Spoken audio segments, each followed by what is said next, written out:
Welcome to the Rules Committee. It's good to see you. Good to see you again. One thing I do think I want to correct is that Chairman Thompson and Vice Chair Cheney never said that the purpose of this was to bring criminal referrals, that the purpose of the investigation was the purpose of the investigation is to get to the truth of the causes and the events constituting the attack on Congress and on the Capitol. So the purpose of this particular action is to coerce compliance by Steve Bannon, who is the only person out there who thinks that he's above the law. Now, but by all means, you can respond to that. I would suggest using a phrase Mr. Bannon uses quite frequently, catch the signal, not the noise. The signal in the testimony from Chair Thompson and Ms. Cheney referenced criminal contempt and Mr. McCarthy's especially active efforts to block the committee. So I think that the signal they are sending is that that's the direction they want to go. Catch the signal, not the noise. Okay. Eddie, you started off by saying that we're more concerned, I think, about Steve Bannon's podcast than we are about the truth of January 6th. I didn't know Steve Bannon had a podcast.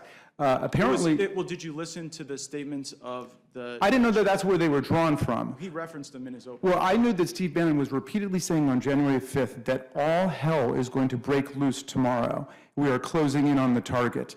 He was saying it's unlike anything that you're going to expect, and so on. Very similar to other political rhetoric. Okay, fair enough, fair enough. But here's the point. Let's just speak for real, if we could, Mr. Gaetz. Only way I do it. You've been on Steve Bannon's podcast 3 different times. I think way more than 3. Okay, at least 3 times that I could find just by Googling it here. So the only person mentioning Steve Bannon's podcast is you. No, that's not true. The chairman actually mentioned it in his opening. Okay, then I missed it. He was mentioning statements. He wasn't advertising the podcast or his slogan or whatever.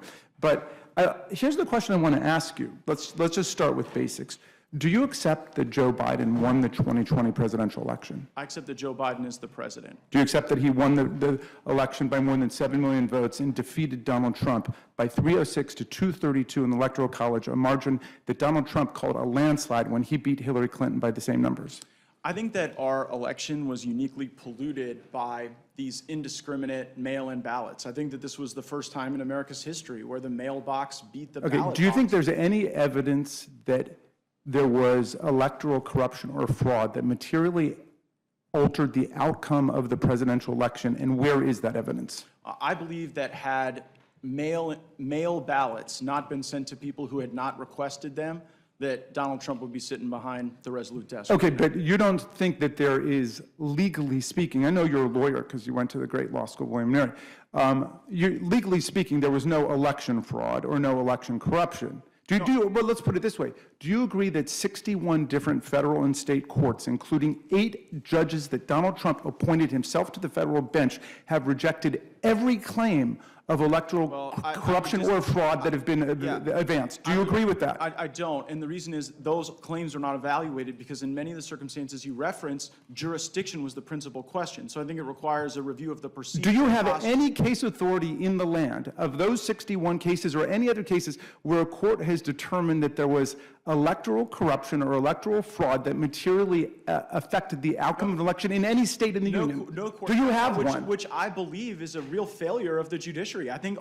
the Article III courts failed our country by not exercising more jurisdiction over those questions. Now, there's a difference in whether or not fraud existed and whether or not there's an adequate remedy, and I think also a number of those cases were kicked on remedies. No court has said that fraud existed, and so there's no remedy because there's no violation, Mr. Gaetz. Right, but you cannot. There's no violation, there's no fraud. Decided that there was no fraud if they didn't take up the question and review the facts on jurisdiction or remedy. You know what? That might work on Steve Bannon's podcast, but that's not going to work in the Rules Committee of the United States House of Representatives. I'm sorry, Mr. Gaetz, forgive me.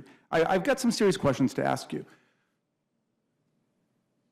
The chairman of the January 6th committee, Chairman Thompson, and John Katko, who was the emissary of Kevin McCarthy, negotiated an agreement for an independent outside commission with 5 Democrats, 5 Republicans, equal subpoena power, right down the middle.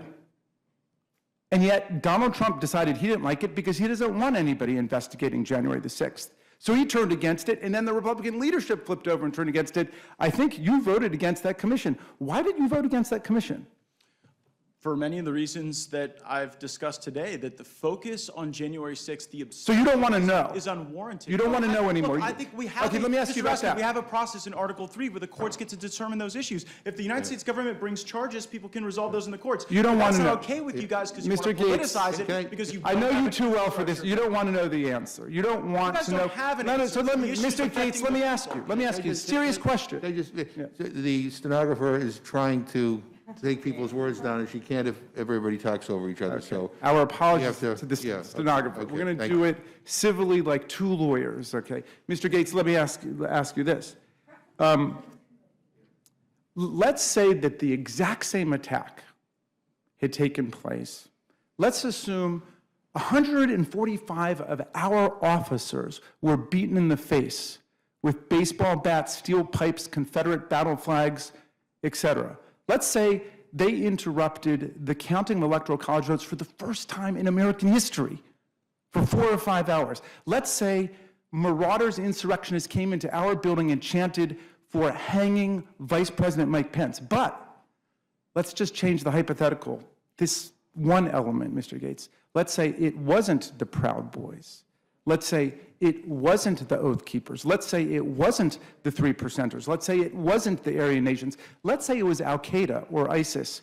Would you really not want an investigation into what happened with that attack on America? If Al-Qaeda or ISIS attacked the U.S. Capitol, I would think that the least capable institution to bring them to justice would be this January 6th committee. You would not want. I would far prefer the legal process to play out or the military process to play out. If the American people had to rely on the Congress itself as an institution to protect us from ISIS, without law enforcement, without the military, we would be in deep, deep trouble. Okay, is that a new position for you and Mr. Jordan? Because I know you guys it's a have new been involved. hypothetical. Yeah, you've been involved in a lot of different investigations, both of you. For example, does Benghazi ring a bell?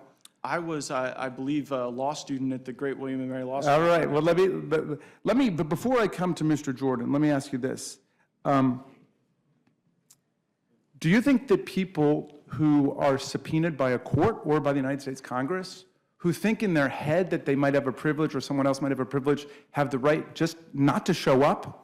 I believe that people have the right to allow the legal process to Okay, resolve whether but you know or how not that they're works, Mr. obligated Gaetz. to You're a appear. lawyer. You know how that Very works. much so. You You show know how up. it works, too. Wait a You second, know Mr. that- Gaetz. Wait, hold on. Let's try to educate the public here. Please. Because people need to know.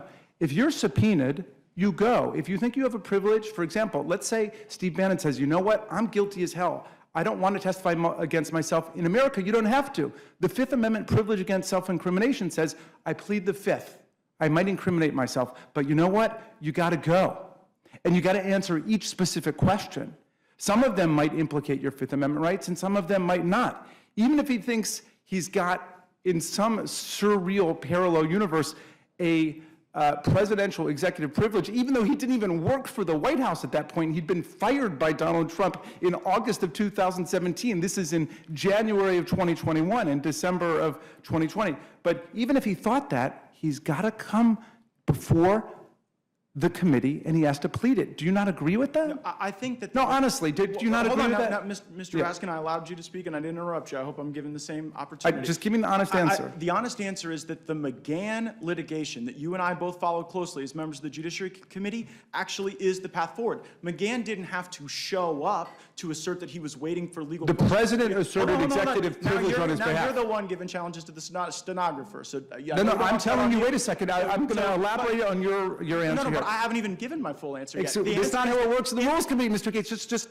follow this then. Well, wait, the president... do I get to respond to these? Mr. Gaetz, I'm going to give you the chance to respond. Well, it doesn't Respond sound like it. Sounds like you President monologue Trump and then they asserted complain about the executive privilege. stenographer if I respond. President Trump asserted executive privilege for McGahn.